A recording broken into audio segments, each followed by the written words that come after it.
Hi, I'm John and welcome back to the Contemplative Commuter. So today's thought, it kind of is a bit of a follow-on from a video I made last week, which was about getting your dream job. I'm really lucky that I'm in my dream job, which is a leadership management position, and I wanted to share maybe four things I've learned about leadership over the years, or four things, or four top tips, whatever you want to call them. But four things that I think about when I'm leading teams at work. So, my first one, for anyone who's thinking about going into a management leadership position or you're already in that position, is really understand your why. Now that sounds very Simon Sinek, but what I mean by that is I really do get out of bed in the morning with the why of helping those I work with or those around me to be more motivated, engaged and happy at work. So I really come at my job from a servant leadership point of view.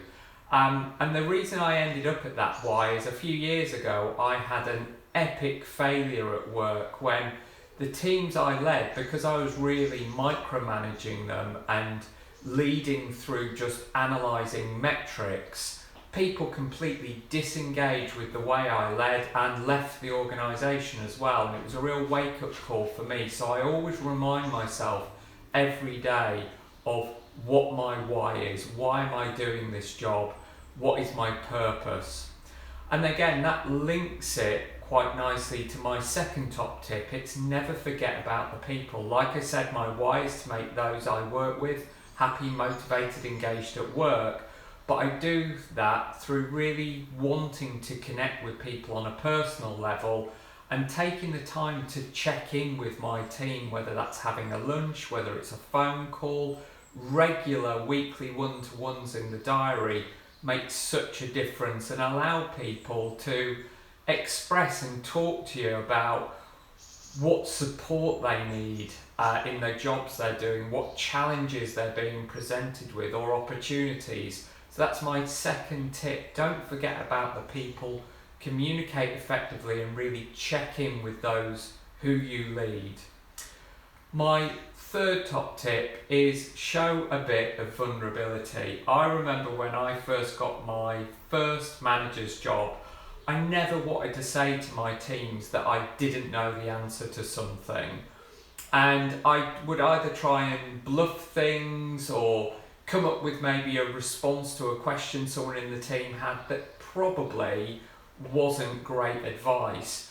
Whereas now I feel a lot more comfortable expressing my own flaws, expressing when I don't know things, because then that shows that, you know what, everybody in the team is human and we support each other when we've got challenges or things that we don't quite know how to solve or how to go about. So being vulnerable as a leader or as a manager, I think, is incredibly important.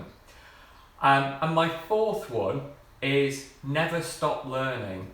So one of the reasons that I started this YouTube channel, for example, is I wanted to learn on how to improve my communication style. And I thought by maybe making videos, I would get some feedback from people on the internet on how I can improve.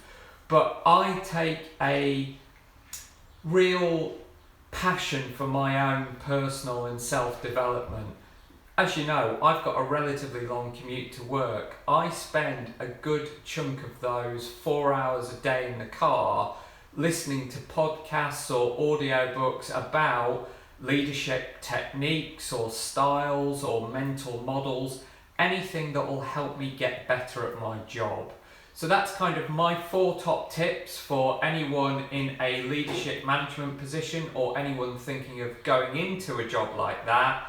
Is one, really think about what your why is. Why do you want to do that job? Next one, spend time communicating, bonding on a personal level with those you lead. Regular check-ins, regular one-to-ones, a real open door policy.